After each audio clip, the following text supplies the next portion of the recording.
Good morning, everyone. Hi. Welcome to Self-Care Saturday. We're just going to hang out for a few minutes and let everybody join in. And while you're coming on, let me know who you are and where you're joining from. Come on. Yes, Self-Care Saturday. I love it. It's Storytime Saturday. It's a beautiful day in this neighborhood, a beautiful day for a neighbor. Would you be mine? Could you be mine? It's a neighborly day in this beauty wood. A neighborly Tell me day where you're for calling it. beauty. Oh, San Francisco's here, Connecticut's here, India's in the house. Mine? Yes. I have always wanted to have a neighbor. Hello from just London. like you. I've always wanted to live in a neighborhood with you. So let's make the most of this beautiful day. Since we're together, we might as well say, would you be mine? Could you be mine? Won't you be my neighbor? Won't you please?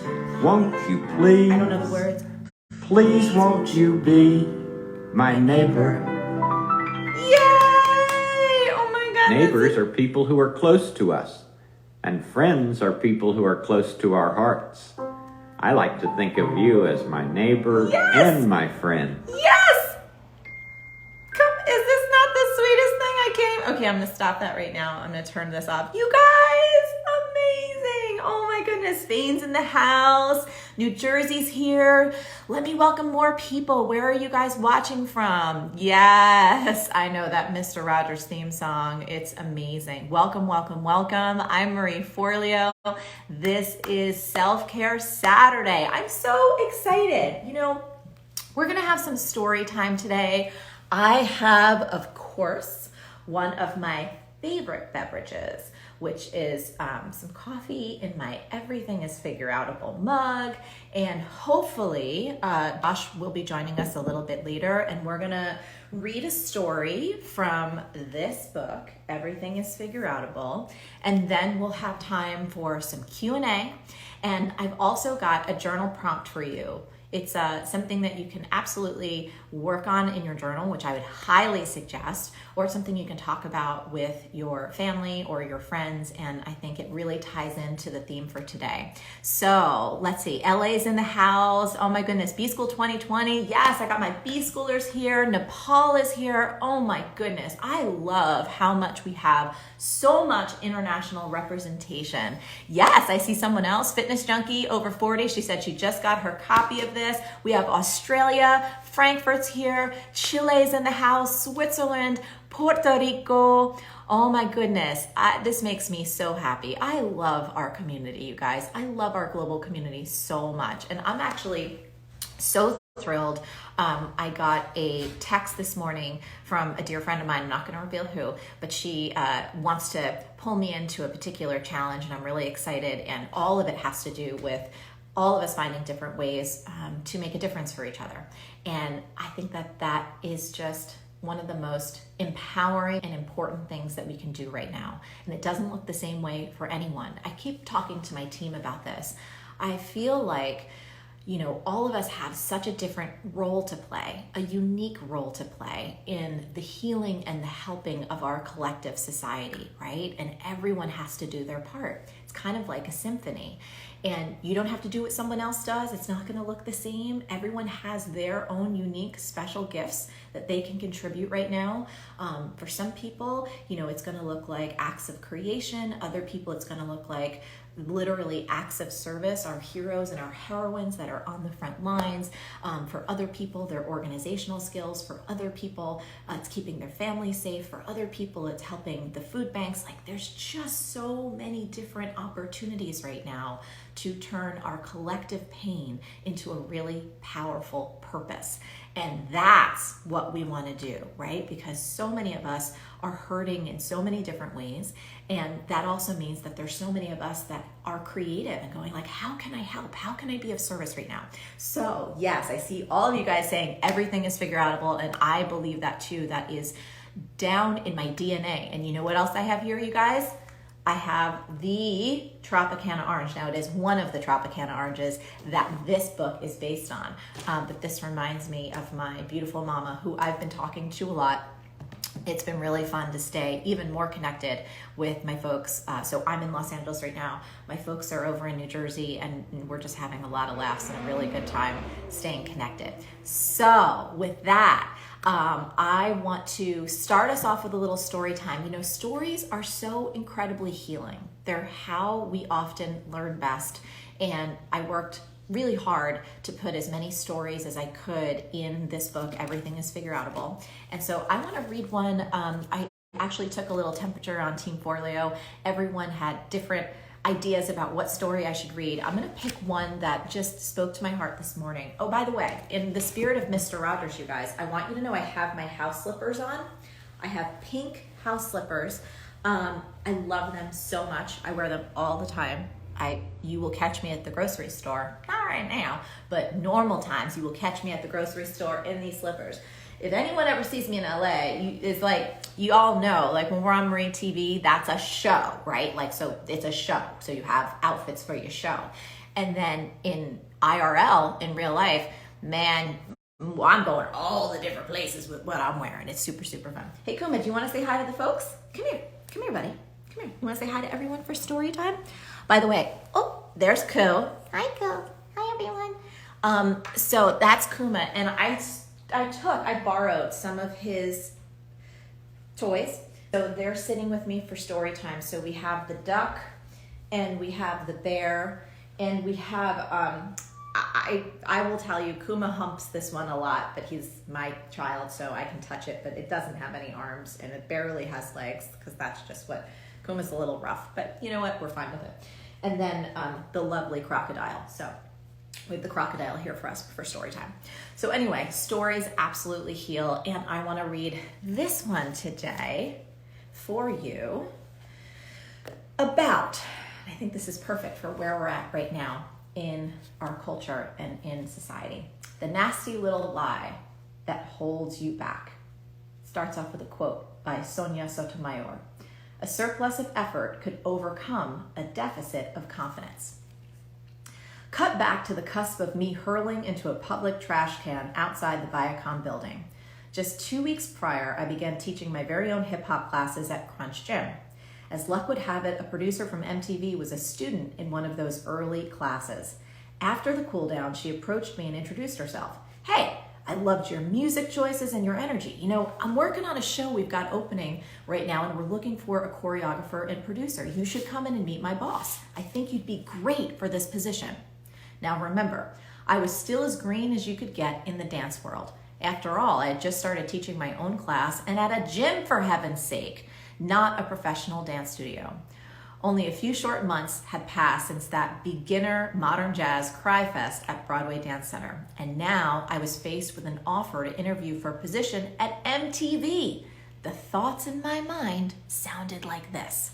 Oh, hell no. I am so not ready for this yet. Come on, universe. Couldn't this opportunity show up just a little bit later once I figured out what the hell I'm doing?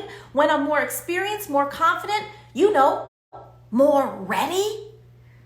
But here's the truth I've come to learn time and time again. You never feel ready to do the important things you're meant to do. As panicked as I felt, I couldn't justify a flat-out no. I mean, I grew up watching MTV. They were an epic brand. Plus, I needed to make money. I had to at least give it a shot. So I'd said yes, scheduled an interview, and showed up as a queasy, clammy mess outside the Viacom building. After a few deep breaths, I walked in, cleared security, and stepped into the elevator. On the ride up to the 24th floor, I got my head straight. I committed to give my all. This was a once-in-a-lifetime opportunity. I wasn't getting any younger, and I knew I'd regret it if I let fear hold me back. Plus, this experience could help me gain something else I desperately wanted, a way to exponentially speed up my learning. Immersion in the MTV environment would force me to grow as a dancer, choreographer, and leader at 10 to 20 times the speed than if I was stumbling around trying to figure out how to piece things together by myself. I arrived at the 24th floor and walked down to the hall to the boss's office. I shook out my hands, shimmied my shoulders, rolled my neck, and then I knocked on her door. Long story short, I booked that gig. Honestly, getting the job was even more terrifying because I suddenly had to lead, manage, and creatively support dancers that had years more experience than I did. My naivete at times was glaringly obvious. There were dance terms thrown around in conversation that I didn't even know, never mind be able to perform. I felt like a clueless idiot on a regular basis. And yet, that one decision to say yes, far before I was quote unquote ready, was a launching point for what became a string of incredible projects that parlayed into an extremely satisfying segment of my career. Because of this one choice, I would later star and lead in a number of dance fitness videos, choreograph commercials, become a Nike athlete, and travel the world. It's not an exaggeration to say that the single decision to start before I was ready profoundly impacted the entire course of my business and life. The connections I made, the skills I strengthened on camera, hello future Marie TV, and the production experience I gained from that single move were enormous. I also maintained my coaching clients and a number of bartending shifts too, which meant I had to learn how to manage my time like a boss, right? So what's more, I continued to use the start before you're ready strategy to fast track my learning and growth these days. So now I run towards projects that make me uncomfortable, and not once has starting before I felt ready failed to produce valuable results. So I'm gonna move down to a little part here which says, because you moved ahead despite fear, hesitation, and uncertainty, my hunch is yes, and that's because of this timeless truth. All progress begins with a brave decision, people. Personal progress, professional progress, collective, societal progress, all of it is born from a single person's decision to act, to stand up, to speak out, to make a move, usually long before there's any guarantee of success. Now, another point most of us fail to see is action comes before the courage to act. Action spawns courage, not the other way around. Action also generates motivation. Instead of waiting for inspiration to strike, action implores you to keep going. Fast forward. That's why this start before you're ready practice is a vital part of the Figureoutable philosophy. When you start before you're ready, you obliterate inertia and get momentum on your side. This applies to anything we want to figure out. Momentum is the secret elixir, and the only way to get that momentum is this. You must disobey the voice in your head that says, I'm not ready yet. Why? Because that voice is bullshit. It's a lazy, whiny, repetitive, life-sucking little parasite. That voice, the one that's constantly telling you how not ready you are, how much you don't feel like doing this or that, how incapable, how incompetent and not good enough you are, that voice is not you, and that voice is not true. The only power it has is the attention and authority you grant it. Stay aware, because the voice is cunning. It'll do whatever it can to keep you caged in stuckness with logical but rational lies. The timing isn't right. I need to wait until blank happens. I make too many mistakes if I start now. I don't have the knowledge. I don't have my plan all mapped out yet. I can't risk X until I know blank will work out. That voice is a one-trick pony. It wants to tell you the same old tired story of how incapable you are. But don't be seduced. The faster you train yourself to disobey that voice, the faster you'll fortify your ability to figure anything out. Yes! So that is part of the story of starting before you're ready.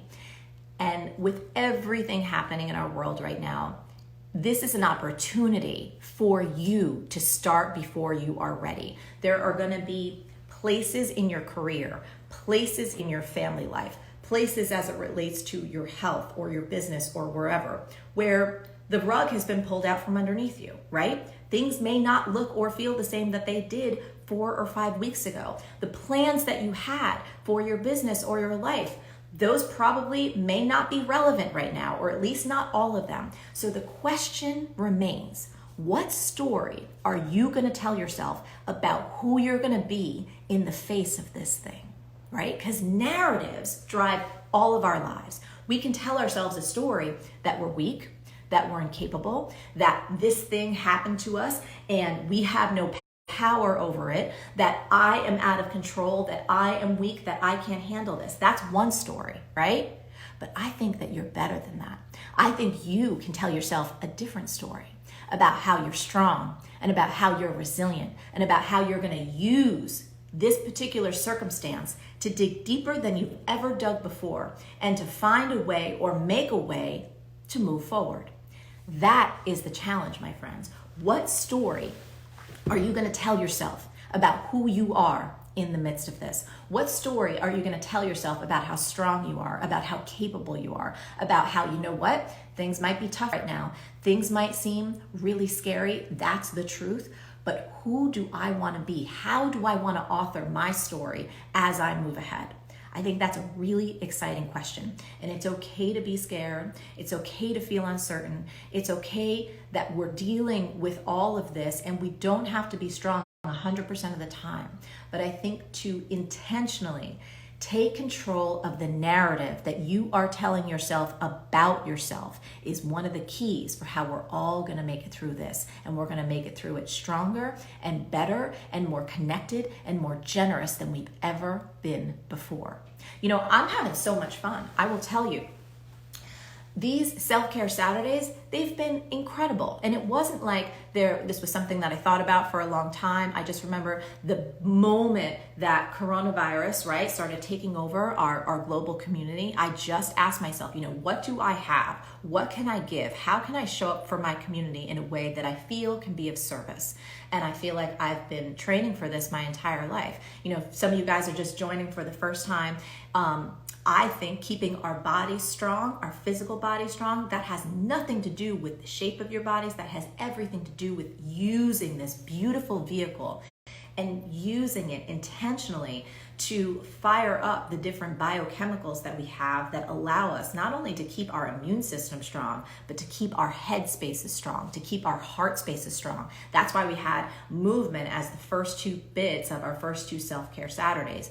You know, and then last week we talked with my beautiful friend, Chris Carr. She was diagnosed 17 years ago with an incurable stage 4 cancer. So we wanted to really unpack how do we navigate fear and uncertainty and be kind to ourselves, because we got to be that. And this week is always about telling ourselves that strong story, because look, there's going to be times for myself, my team, for you, for your family over these next few weeks and months. This is not easy. This is not easy for any of us. You know, in my particular company, first of all, I have such a tremendous responsibility, and I honor that responsibility to take care of over 30 people, right? Responsible for their livelihoods, for them having the ability to put food on their table. And for me, I'm like, okay, I need to take care of business in a way that I have never taken care of business before. And so for me, I'm telling myself the story. I'm strong. I can handle this. I can lead through this. And you know what? We're going to come through this even better on the other side. That's the story I tell myself every day, and I work my ass off to live up for it. I ain't perfect. I'm far from perfect, but you know what? That's what I'm going for, and that's what you can go for too. You can be that leader in your family. Doesn't mean you're going to have it together 100% of the time. Doesn't mean you're going to work out every single day, although I really love you to move every single day in some way. But it does mean that you take control of the story that you're telling yourself up here. And when it comes to this thing, so you see that's a big old TV, right? So watching the news, yes, being informed of the facts, but do not let that thing dominate your experience right now. Do not let the terror and the fear and the tragedy, which is real, don't let that fill your heart space and your head space 24/7. Get the facts, be informed, let your heart break so that it can inspire you to take productive action, to take healing action, to turn any pain into a higher purpose, and then stay on your game. Legitimately, stay on your game. Think about if there's something that needs to change in your business, this is a great opportunity to try something new. You know, hopefully Josh is going to come in just a few minutes, but he is also, in addition to being an actor, in addition to being someone who's on film and television, he's also a teacher, right? And he usually teaches in person. And this has inspired him to boom. He was teaching, like, of course, because he's with me, right? So I had him, I was like, look, you got to have an online course, but he had that for a while ago. But now he's teaching his live classes online, and he's figuring it out. And there are so many opportunities right now.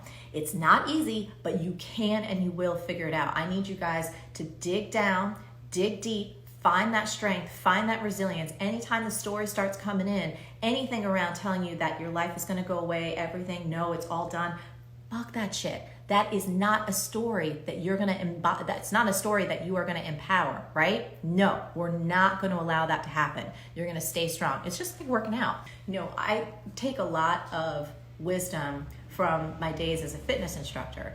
And there were so many times when I'm teaching around the world, man, I was tired. You know, I'm standing up in front of hundreds, if not thousands of people, dancing, leading, working them out. And part of me was exhausted, right? Didn't want to keep going, but I dug deep and I said, no, we're going to keep going through this. We're going to keep being strong. We're going to take care of ourselves. And that's what we have to dig into right now. Your strength, your resilience, your ability to persevere. Let me see if Josh, are you? Hi. You guys want to hear from Joshy? He's so great. Yeah, that's right. Come on in. So Joshy, I just did story time with all of our beautiful people. What's up? Yeah, they're good. So let's see if we have any, yes, that's right. Stay focused. Let me see if we have any questions right now and we can help some folks out, because that would be fun on Self-Care Saturday. We love you guys. Okay, this is good. So how do you keep strong? So I'll take on this one and then I would love to hear your point of view. So I think, first of all, so much of how we stay strong mentally and emotionally comes down to staying strong and drinking coffee. Comes down to staying strong physically, right? I will tell you, it is my savior when I work out. I can tell the difference between how I behave, how I think, how I feel, between the days when I don't work out and the days that I do. And I try really hard to be consistent. I'm so not perfect at it, but the days that I do my workout, that inner strength is where it all comes from. So I think the art of mastering any kind of strength starts from within, and then it goes to your physical body if you can. What do you think about how to stay strong? And the story you tell yourself in your head. Let's not forget what we just talked about for the past half hour. Yeah. I mean, definitely got to stay out of your head. And that's probably one of the benefits, I think, of working out, is that it pulls your attention into your body. And if the more that you're in your body and connected to what's actually in front of you, the less the volume will be lower here. I just want to shift the volume out of this, because that tends to be abusive. Yeah. Like if you want to get abuse, just listen to your head. Listen to your thoughts for a little bit. You don't even have to be in a relationship. You can just listen, get abuse, self-induced abuse. Yeah, no, it is pretty bad up there. I will For say that. But for everybody. For everyone. And nobody, and just in the work that I do, like so often people say, oh, but the thoughts I have are really bad. But like everybody, it's true for everybody. It's the universal mind, right? It's the universal shit show of the mind, I think. Because when I have been, you work with people, I work with people, and so many of the thoughts are so similar. The story details may be contextualized to you and your history and your parents and your workplace and your whatever, but the base thread line, plot line is the same bullshit. I'll tell you, the place for me, and this is maybe a little unique, and I don't know if you have this experience, but like I notice the power of my self-talk, particularly, especially when I'm working out. Like I can hear you guys, the difference. Like the other day I was doing this workout, it was just body weight, just following a YouTube video online with my yoga mat right here in the living room. And I could hear the one voice in my head go, you're not strong enough to keep going. Like you've lost your strength. You should just drop to your knees right now. And I hear that. And then I consciously said, no, I was like, nope, you are absolutely strong enough to hold for another 30 seconds. And so I think for me, in my own experience, that is the time where I find it valuable to take control of that narrative. Mm-hmm. And I've always seen it makes a difference. Super, super makes a difference. Let's see if we got another question coming in. All right. I love that someone said, this is such a great thing. Someone was responding in terms of the question, what keeps you strong? And I don't know if that was Carolyn on my team. It may not have been, but someone's like, I juggle, and that helps keep me balanced. I think that's just awesome.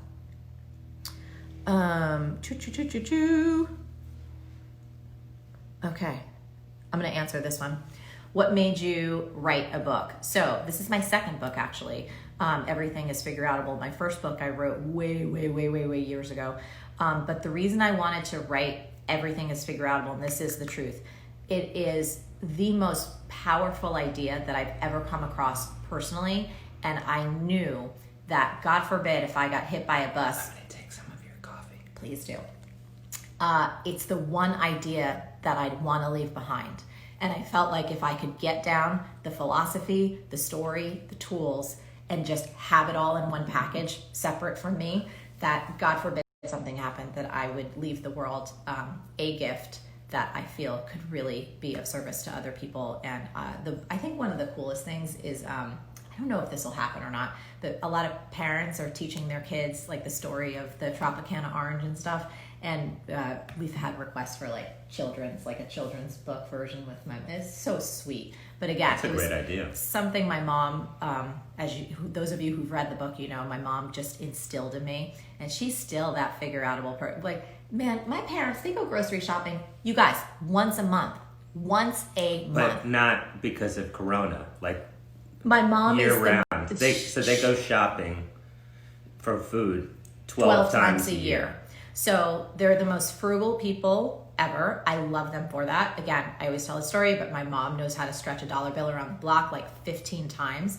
And so we were talking with them, and they were laughing because they're like, oh, our life is not that much different. And, you know, my parents are older and stuff, and my mom's devising all these MacGyver-like ways to help keep them clean because they don't have masks, or they don't, you know, have access to protective wear or whatever. But somehow I very much trust my mom's thorough ability to keep them both safe. And so far, they're good. So far, they're good. Okay, let's see what else we got here. Great questions, you guys. I love hanging out with you on Self-Care Saturday. Our community is just amazing. Oh, I think this is going to be a good one. Okay, advice on how to separate a hurting heart that feels grief for the world and being joyful and happy for family. Okay, this is a great thing. So I actually would encourage you not to separate it. I think that it is so important for us as humans to recognize that we can absolutely embrace the hurt and the grief and the fear and the pain of the world around us and keep our hearts open, and simultaneously feel so much gratitude and appreciation for what we have at this moment. And I think it's really, really important that we make space and hold both. And here's why. Staying in touch with the pain and the hurt in the world and being conscious and aware of that, we allow ourselves the possibility to take that pain and to transform it into a purpose in some way to help others, right? So helping others right now on a very base level, if you're home and you're listening to this and you're healthy, that means staying home and staying healthy so we can protect our first responders, so we cannot get the grocery workers and the truck drivers and the delivery people. We don't want to infect them. We don't want to create even more chaos, right, for that system. But you might be someone who happens to have access maybe to a skill, like you can sew masks, or maybe you have financial resources that you want to donate to someone. I heard this story yesterday from someone on my team. I thought it was amazing. She saw that there was someone on Nextdoor, the app that people are using to stay connected with their neighbors. And there was a woman who is single, and she happens to have food in her house, and she has a lot of time on her hands. So she baked a huge platter of eggplant parmesan, like an enormous platter, because she had time and resources. She cut it all up into individual servings. She wrapped them in tinfoil, and she sent out a message on Nextdoor saying, hey, I baked this eggplant parmesan. It's on my doorstep. You can just come and take a piece if you're someone in the neighborhood who is food insecure right now and you need a meal. That's awesome. And it's like the incredible creativity of holding the pain. And then also she held her bounty and said, what can I do with this? So the gratitude and the love that she just had for the fact that she had resources, she turned that into an act of service. I just thought that was amazing. So Yeah. what's your advice on the hurting and the being joyful and how to hold those two? Well, I think there's a notion that we can cut out or reduce certain emotions and enhance others, but it actually, you can't selectively edit yourself. So if there is grief occurring, if you suppress the grief and try to not feel it, you also boot down joy and everything else. So you can't cut a piece of the pie out and go like, I'm not going to feel grief so that I can feel joy. It just, unfortunately, this mechanism doesn't work that way. So if you reduce the experience of grief from, or sadness, or anything, yeah, from 7 to 4, then you're reducing everything else from 7 to 4. And you know, on some level, like experiencing grief, if you don't hold it as bad, there can be something very rich and beautiful in that experience, and that will allow for more joy to occur. I also think too, it's so unhealthy for all of us, and most of us have been taught, and I remember even as a kid, you know, wanting to be strong all the time and wanting to kind of put together a certain emotional lens or experience and like hold myself in a particular way. And our culture, many of our cultures have kind of taught us that, you know what I mean? That if you're experiencing grief or sadness, that it's somehow weak, and that there's all these other emotions, the happiness, the joy, the gratitude, like we should only live over there. And it's just not realistic, like at all. Like we're humans. And it's built into our DNA. Like we're designed to experience this full range of sensation. It's how we're built. And it's only ideas that have been kind of floating around for a long time that certain types of experiences are good and certain types of experiences are bad. And that's really an idea that's inaccurate because, like I said, it's in our DNA to experience what it's like to be human. And you can either experience it and ride it, or, you know, or suppress yourself, which will lead you to listen to abusive thoughts. Yes. Okay, let's see. Hang on for a few more minutes. You guys are doing great, by the way. I love this. Okay, I'm gonna actually, yeah. Okay, I like this one. So I put a quote up a while ago that it's, you know, this is all nuanced, right? I think one of the big challenges for me in the world of motivation and inspiration and personal development is oftentimes there is an idea that is a really solid idea, but it doesn't apply to everything, right? So these are good guideposts to allow us to go in a particular direction, but everything in life is nuanced. Nothing is just black and white. There's always gray areas. So how do you overcome the voice, the I don't feel like it voice? So I think I put a quote up not too long ago, is like, strive to become a person who does what you say you're going to do, regardless of whether or not you feel like it. And it's really true. Like think about it. Let's just put it back in terms of working out. I know I go here, but this is like one of the most basic things that we generally as a society are not doing enough of. We're not moving enough.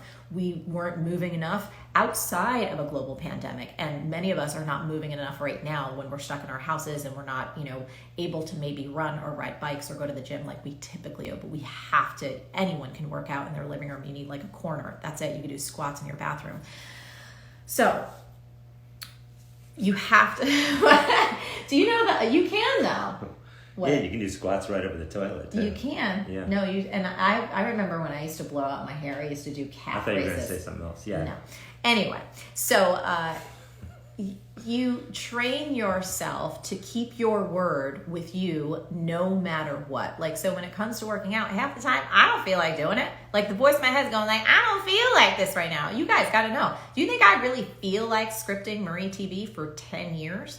Do you think I really feel like being consistent on so many of the things that I'm super fucking consistent with? No. There's a lot of times that, you know what I'd rather do? I'd rather lay on my couch. I would rather go to Disneyland. I would rather go make some pasta sauce or jump on a plane and go to Italy. Again, this is all outside of normal coronavirus time. But I show up because I've trained myself to disengage from the voice in my head, not perfectly, but from the voice in my head that says, I don't feel like doing this right now. I don't feel, it's like, fuck that voice. That voice is some bullshit. That will just keep you on your couch and keep you miserable. So overcoming that I don't feel like it voice, you train yourself out of it on a daily basis. Here's a trick that I've told some of my B-schoolers. Pretend, and this may not work for everyone, but just try this on. Pretend that the New York Times is following you around with a camera, right? And they are following you around with a camera crew and with journalists because they want to do a story on you about human potential and what's so great about human potential. And you made the promise, you said, you know what, I'm just going to work out for 10 minutes every day. And you wake up in the morning and the camera crew's there and the journalists are there. Your ass is going to get up and work out. It absolutely will. You're not going to be like, I don't feel like it's snooze. No. So if you need to play that trick with yourself and pretend that there's cameras all over, and there kind of is at this moment, watching you, then that's like a really good thing. But it is about daily making promises that you can keep. Don't overpromise. I think one of the biggest places people get into trouble is they're like, I'm going to work out for 2 hours and then I'm going to meditate for 45 minutes twice a day. And it's completely devoid of any connection of your actual habits. So starting small doesn't mean thinking small. Start small and keep that one promise no matter what. Then you can build on that momentum from there. I would just add, just on the flip side, yeah, you can see the difference in our energies. Also, to give yourself some time, but to really relish in it, of doing nothing. Not all the time, but especially if you're like a super achiever, like just to also practice, like, I'm not going to do anything right now. Right, but I think that's distinct. I think what Josh is saying is so incredibly valuable for me, and this is my perspective, he might feel differently. 99% of the time, you want to keep your word with yourself. When is that 1%? Right, but Hold on. When is that 1%? The 1% is, God forbid, let's say it was a workout and you feel sick and your body's like, no, I should not be working out right now. I should lay in bed because my body needs to heal, right? That's that 1% of the time where you're using your intelligence to make an exception to a rule. That's my belief. What Josh is talking about, which I think is so valuable, and I had to learn this the hard way, for me, it's like, I'm going to create this space where I absolutely don't have to do anything right now. That for me has been a really hard lesson that I'm continuing to learn. But I like that. But I don't like giving yourself permission like, I don't feel like it today. That's not what I'm talking about. I know. I just wanted to make the distinction. Okay. Thank you. Thank you. Okay. Let's see who else is.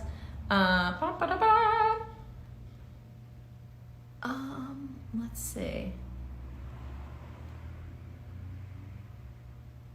It's not how do you discipline yourself. I'm just going to remind you of the definition of discipline. Discipline is remembering what you want. I didn't say that. That was Dave Campbell. Discipline is remembering what you want. I think that really follows up nicely with the last question. If you remember what you want, which by the way, oh my gosh, I have this here. This is a little card that was in the book from the New York City experience, right? And it's like, it says blank is figureoutable. Blank is figureoutable. Fill in the blank and get ready to become unstoppable. Why do I have people do this? I want you to write it down because writing it down is key to making it real, whatever is most important to you. And then get this. There is research that shows you are 42% more likely to reach your goals if you simply write them down. So how do you discipline yourself? You write down exactly what you want. If you guys have watched Marie TV, then you know I talked about during the process of writing this book, I would write down my goal of becoming a #1 New York Times bestseller 15 times a day. Why? I wanted to remember what I want. I mean, Josh would say, you're writing the same thing over and over again. I'm like, stop looking at my journals. They're my journals. They're my private journals. Don't look at my shit.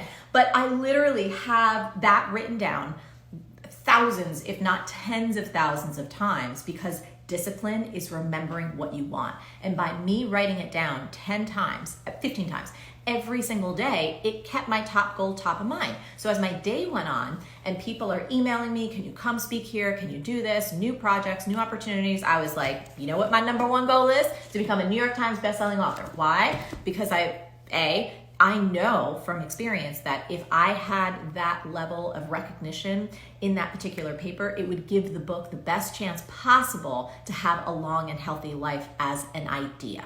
That was why I wanted to do it. Anyway, so discipline is remembering what you want. You guys, we're doing great. You guys are doing awesome. I love these questions. I'm going to answer this. It's not a particular brand, but I think both of us, well, I'm curious to hear what you say. What's your favorite vine?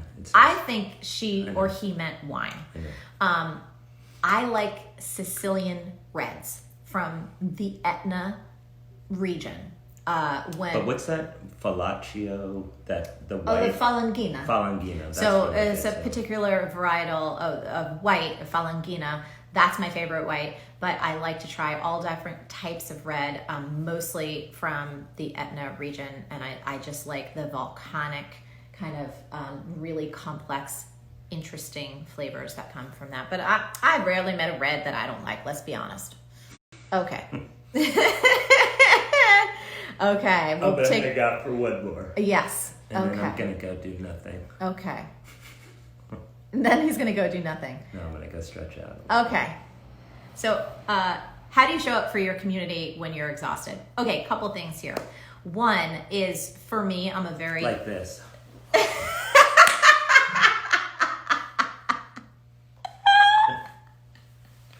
See, this is why we're such a good compliment to each other.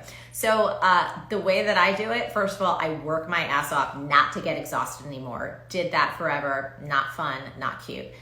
Second thing, I just make the mission more important than anything. So for me, I feel a tremendous level of personal responsibility to my team and to my community, and I actually get a ton of joy from doing this. It's really, really, it warms my heart and opens my heart. I love people. I love connecting with people. So I think it's got to be like, if you're doing it for the money, you're going to get exhausted. If you're doing it for the meaning, you're going to have passion for fucking days, right? If it's something that you think you should be doing, eventually you will burn out. But when there is meaning beyond yourself, when there is a sense of contribution, when there is some sense of joy or connectivity to a higher purpose, whatever that means for you, I'm telling you, you're on fire. You're seriously on fire. And bad days happen for all of us, of course. And in those times, I just remember, you know what? I'm a fucking professional. This is what I do. I show up no matter what, even when I don't feel like it. It's like coming back to that question that was asked earlier. I'm just like you. There are times when I have really bad days, when I wake up and I am completely full of self-doubt. I don't know, my head from my ass. And I'm like, what's happening? What do I do? Is any of this even valuable? And then you know what? I remember, I'm a professional. I need to show up. I need to deliver. I need to connect to my heart, and I need to be there for people because this is why I'm put on the planet. So don't think that just because I do this for a profession that I don't have all the same fears, all the same insecurities, all the same BS that happens up here from time to time, but I've just trained myself over the years to know that there's something way more important than my own insecurities.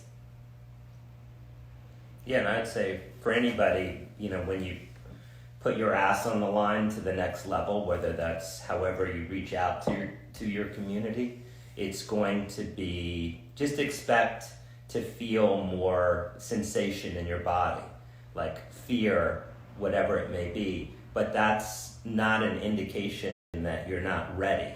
It's just an indication that you're extending yourself more into the light. And that for every human at any level of success, when you take that next step, you're going to feel all kinds of fear. The voice in your head will tend to want to increase, but it doesn't mean anything. It just means that you're moving in the right direction most of the time. Speaking of moving in the right direction, bye. Later. Bye. Okay, guys, that was awesome. So I want to leave you with a little journal prompt. I'm going to close this out. Okay, close this one out. Fantastic. So I want to leave you with a journal prompt for this Self-Care Saturday. You can think about it. I would encourage you to write about it. I think writing taps into a deeper level of your own intelligence and your own natural knowing, not to mention some cosmic messages, some messages from God, however you define that word. What story are you going to tell yourself about who you are right now and how you're going to move forward through this experience? What story are you going to tell yourself? Is it going to be a story that you're weak? Is it going to be a story that you don't know how to figure this out? Is it going to be a story about how all these things have happened to you, but you don't have any power over them? Or is it going to be a story of ultimate resilience? Is it going to be a story of perseverance? Is it going to be a story of ingenuity and digging down deep and finding a way through this stronger, more heart-filled, more creative, more connected, more generous than you've ever been before? You get to write that story. Nobody else gets to write that story. So you need to pick up your little pen, you need to pick up your journal, and you need to decide what this story is going to sound like and what role you are going to play moving forward. That's story time for this week, y'all. That's Self-Care Saturday. Thank you so much for hanging out and for showing up. I will be here for you. You can stay connected. You can watch our videos on YouTube. We've got an incredible Marie Forleo podcast coming out this week. If you are someone who is a business owner and you have been feeling unsure, guilty, confused, how you should be doing business at a time like this, we're going deep onto this Tuesday's podcast. You can sign up for the emails at marieforleo.com. Everything's always free. Enjoy, enjoy, enjoy. I love you guys so much. Take care of yourselves, take care of each other, and we will see you again soon. Bye, everyone. Love you.